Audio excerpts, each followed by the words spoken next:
Greetings, friends. Benjamin Fulford. Latest news. A senior government official, this man has been in a room alone with the presidents of the United States and the prime ministers of Israel, provided us with very detailed and useful information about torture sites located in the United States, Great Britain, and other countries. It contains the names and addresses of the torturers, the names of the tortured little people, and the exact location of the detention centers. The first file contains 540 names that are still being tortured on a daily basis. The second contains the names of 400 people tortured to death. The Khazar group controls us by controlling the higher ranks. However, they control only a small percentage of people. This means that pressure from the bottom up can remove this human pus in the same way as it happens when squeezing a pimple. That's what the investigation of this case can achieve. We all have to do our part.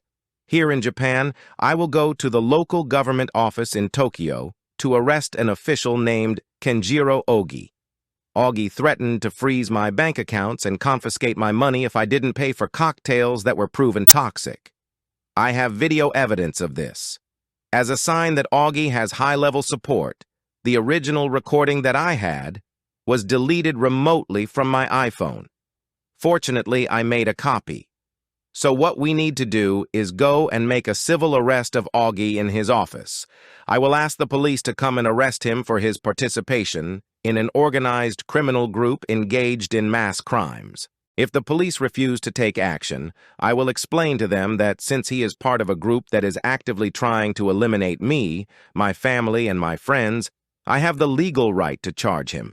The idea of pursuing Ogi is to get rid of his boss, Tokyo Governor Koike Yuriko.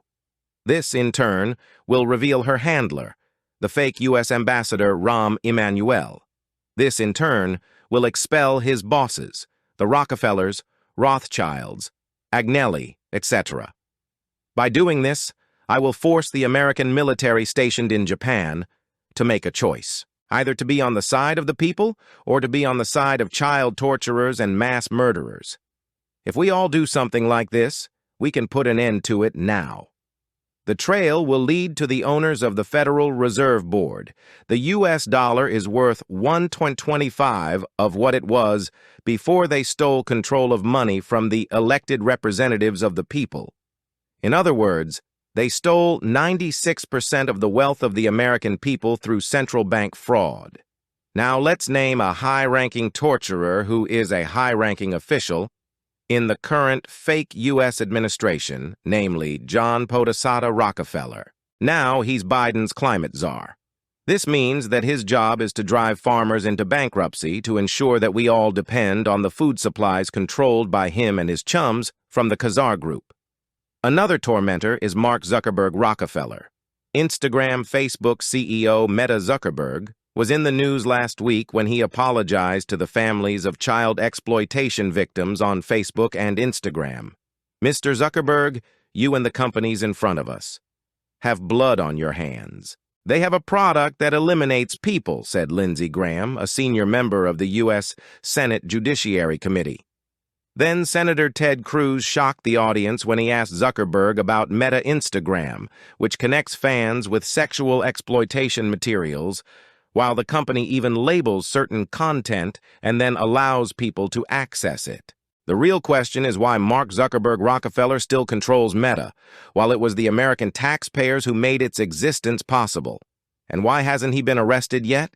He tried very hard to exclude it from the internet, but too many of us have printouts for that to be possible.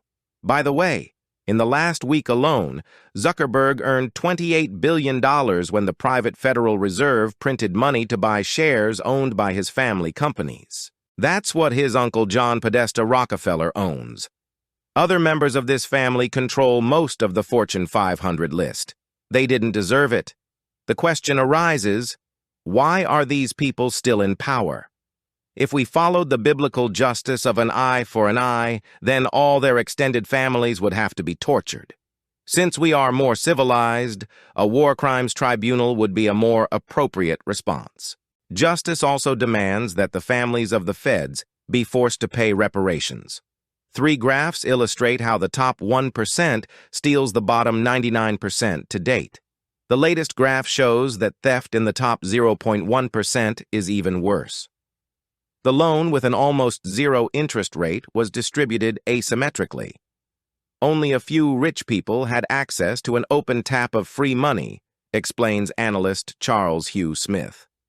The rest of us paid much higher interest rates than corporations, banks, and financiers, he says. While Americans are getting poorer and poorer, the government is acting like it's not. For example, in her latest employment report, she claimed that hourly wages for all people had increased dramatically, although it turned out that she had used a statistical technique, drastically reducing the estimated number of hours worked by all people. By the way, most of the claimed part-time jobs were provided to illegal immigrants, not Americans. People react to this by withdrawing their money from banks controlled by the Fed. Over the past week alone, the ongoing bankruptcy of banks has led to an outflow of $160 billion in domestic deposits.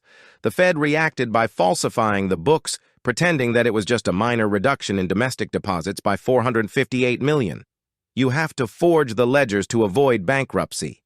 Bankruptcy will be followed by nationalization. That would be good news for the average American. A Swiss study shows that 90% of multinational corporations are controlled by 700 people. These 700 people, in turn, report to the Politburo of the Swiss-based Octagon Group. The companies they control must be temporarily nationalized before the ownership of the shares is returned to the people from whom it was stolen. For example, if you divide the current total market capitalization of $50 trillion in the United States by the U.S. population of 331 million people, it turns out that every American is entitled to receive $151,000. If you make similar calculations with real estate, every American will receive property worth $212,000. In other words, if we had an anniversary tomorrow, every man, woman, and child would receive $363,000. Similar calculations can be made for other countries. Remember that this is not socialism, but the return of stolen property to its rightful owners. That's what the reconquest of America really means. As things stand, the theft of people's money by fraudsters from central banks leads to a real peasant uprising in Europe. Farmers in France, Germany, the Netherlands, Poland, Belgium, Ireland, Romania, Spain, Portugal, Italy, and other European countries are protesting against the group of conspirators. They block large transportation networks with tractors and literally pour bull and cow shit on government buildings. The Dutch farmer speaks on behalf of many when he says, "We've talked enough. We are done with these false problems created by you politicians. You guys are trying to destroy farmers all over Europe. But like the farmers in Brussels today, we will resist." Farmers are concerned about high energy prices, regulations designed to bankrupt them, and the flow of cheap grain contaminated with toxins from Ukraine, among other things. This is part of the conscious policy of the Khazar Group aimed at creating a food crisis by driving farmers out of business. The Khazars control most of the agricultural land in Ukraine after the expulsion of Ukrainians through their units, such as BlackRock and Vanguard. The Khazars also systematically destroy food industry enterprises. The idea is to establish a total dictatorship, controlling access to food for everyone. When this report was published, the French government gave in to the farmers' demands. French farmers may have been temporarily bought, but it's not just about farmers here. As is now widely known, the Khazar clan also distributed active substances to try to get all people to get digital identity cards. The idea is to turn the world into a giant livestock farm, where sheep must receive modifying cocktails and submit to full control in exchange for access to food. Under this scheme, people with low social credit ratings will be erased. Slovak Prime Minister Robert Fico said in Parliament, previous governments have suffered a complete collapse due to the panic since 2019, resulting in 24,000 deaths. While they obviously made a lot of money from unnecessary purchases of various medical equipment, his government is now launching an official investigation. What is true for Slovakia is true for other countries controlled by a rules-based world order. We've all heard about this rules-based world order. Whose rules? Who are we accusing? The rules-based order is a joke. It's worse than hypocrisy. It's a crime, says 5-star General Douglas McGregor. By the way, a sign that Canada is resisting is that the government is forced to compensate Canadians whose bank accounts were frozen or violated during the State of Emergency Act. If you are a victim, send an email. Trudeau is also likely to be charged with eliminating Barry and Honey Sherman.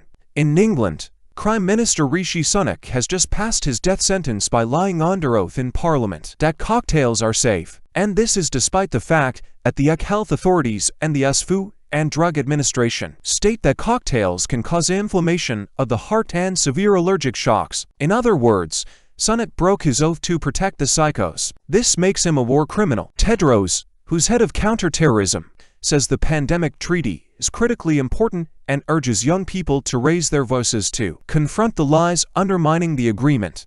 The Khazarian group is really scared because they know that they will be cornered and their ship will sink, a Mossad source said. The rest of the world knows that the game is over. The current US administration is on its last legs, and we are not very confident in its ability to solve current problems. Liu Xian, a researcher at the Chinese Academy of Social Sciences, represents the official opinion of the Chinese government. The group's attempts to launch a third world war in Gaza to get out of prison also failed. The 13th Israeli media channel now openly admits that Israeli officials fabricated propaganda of atrocities regarding mass killings in order to gain support for Israel's war in Gaza.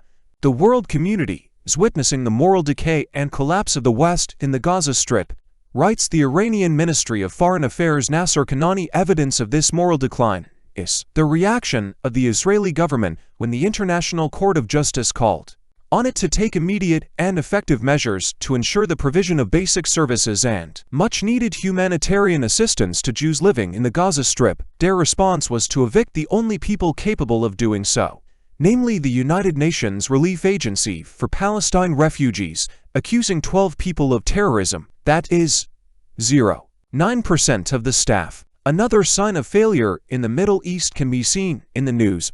The problem on January 31, the Iraqi parliament issued a statement calling for the sale of oil in currencies other than the US dollar. Reaction: several long-range bombers and drones carried out 125 bombing attacks on 85 targets in Iraq and Syria in 30 minutes. The area targeted by American attacks in eastern Syria is the same area where the Syrian Arab Army is fighting the remnants of the Daesh terrorist organization, and this confirms that the United States and its military forces are involved and associated with this organization and are working to destroy by any dirty means and to revive their field unit. Whether in Syria or anywhere else in Iraq, the Syrian Ministry of Defense said. The result: China is determined to further establish control over Iraq's key southern oil fields. The result is the opposite of the intended one. The war in Ukraine is also coming to an end, despite promises EU leaders to send another 50 billion euros through Ukraine. If you want to see a real report that mentions specific names and describes in detail how that special services launder Ukrainian aid, it has now been proven that the Ukrainians used an American Patriot missile to destroy 64 of their soldiers in an unsuccessful attempt to discredit Russia. Even the French military agrees with this conclusion. According to CIA sources, Victoria Nuland apparently fled to Kiev to avoid arrest in the United States. Elizabeth Rosenberg, one of the main culprits of US sanctions against Russia due to the conflict in Ukraine, is leaving the US Treasury Department and moving to the private sector. The rats leave the sinking state shit. Another major failure is an attempt to use illegal immigrants to foment civil war. The attempt to organize a border caravan as a trap for Patriots version 2.0 of January 6, it seems, only attracted provocateurs from the FBI. The real patriots just did their job, closing the border from Texas to California. As the second HBO program about the 1997 Civil War shows, it looks like this plan was drawn up decades ago. Elon Musk says that the administration wants to attract as many illegal immigrants to the country as possible in order to legalize them and create a stable majority, a one-party state. As a result, Texas and 27 other states are now declaring their independence from the Fed, controlled by a group of psychos. by issuing a currency backed by gold and silver. They are also trying to join the BRICS International Alliance, according to Pentagon sources. The head of the Internal Security Service, Alejandro Mayorkas, is on the verge of being charged with treason. Another person who will soon be removed from office is Cardinal Victor Manuel Fernandez, the puppet master behind Pope Francis in a rubber mask. Fernandez heads the Vatican's doctrinal office, historically known as the Inquisition. He was accused of apostasy from tradition and even of heresy. This is an example of how psychos have undermined the Catholic Church. The African and Latin American clergy have already rebelled against him. Now, a group of 90 Catholic clergy, academics and authors has published a joint letter to all cardinals and bishops of the Catholic Church calling on them to oppose the Vatican document approved by Pope Francis, which for the first time allows priests to bless same-sex partnerships. Let's see how long these psychopaths will be in power. If all goes well, they'll be gone by March.